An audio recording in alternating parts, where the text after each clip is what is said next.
आदाब दोस्तों, आप देख रहे हैं पल पल न्यूज और मैं हूं आपके साथ खुशबू अख्तर। आज की सबसे बड़ी और सबसे संजीदा खबर, एक ऐसा मुकदमा जो 15 सालों तक तिजोरियों में बंद रहा मगर अब फिर से अदालत के सामने पेश है। मालेगांव बम धमाका 2008।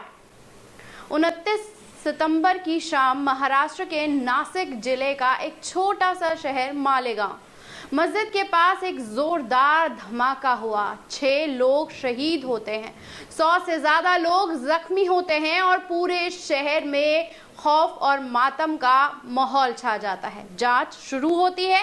पहले महाराष्ट्र ATS और फिर मामला जाता है NIA यानी राष्ट्रीय जांच एजेंसी के पास और फिर सामने आते हैं हैरान कर देने वाले नाम। साध्वी प्रज्ञा सिंह ठाकुर, कर्नल पुरोहित, मेजर उपाध्याय, समीर कुलकर्णी। जांच एजेंसी का दावा था कि इन लोगों ने मिलकर धमाके की साजिश रची थी।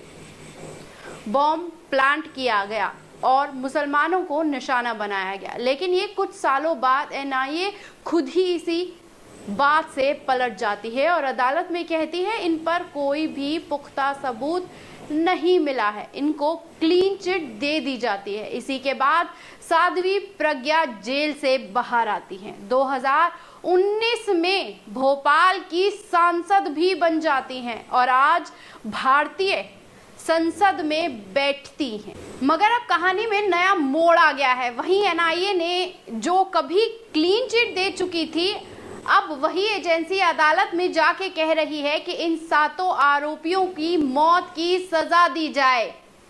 जी हाँ दोस्तों, मौत की सजा यानी फांसी की सजा दी जाए।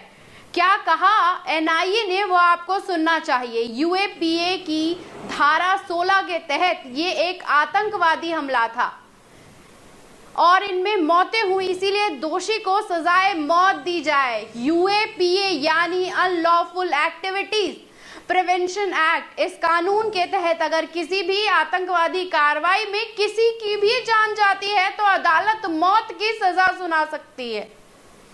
NIA ने साफ कहा है और सवाल खड़ा किया है, पर उससे पहले ये सवाल भी उठता है कि क्या NIA ने पहले किस दबाव में इसे क्लीन चिट दी और अब किसी सियासी हवा के चलते जांच की दिशा बदल रहा है। क्या इस मुल्क में हर दहशतगर्दी का एक ही पैमाना है या फिर मजहब देखकर ये तय होता है कि कौन गुनहगार है और कौन देशभक्त? अगर ये धमाका किसी मुसलमान नाम के आरोपी ने किया होता तो क्या अब तक फैसला नहीं आ चुका होता? लेकिन अब आरोपी भगवा कपड़े पहने हुए होते हैं तो कानून की चाल धीमी हो जाती है। याद रखना जरूरी हो जाता है कि साध्वी प्रज्ञा सिर्फ एक अभियुक्त नहीं है, वो उस सोच की नुमाइंदा है जो इस मुल्क में हिंदू राष्ट्रवाद को आगे बढ़ा रही है।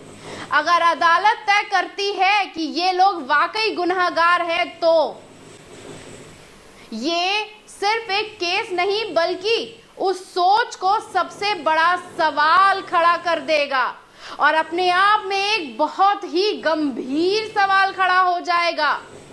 लेकिन अब देखने वाली बात यह है कि क्या अदालत सिर्फ कानूनी दलीलों पर फैसला सुनाएगी या फिर इसमें भी सियासत और दबाव की छाया दिखाई देगी। पल पल न्यूज की टीम इस केस पर पल पल की नजर बनाए रखेगी क्योंकि ये सिर्फ इंसाफ की लड़ाई नहीं बल्कि हिंदुस्तान की अदालतों की शाख की भी लड़ाई है।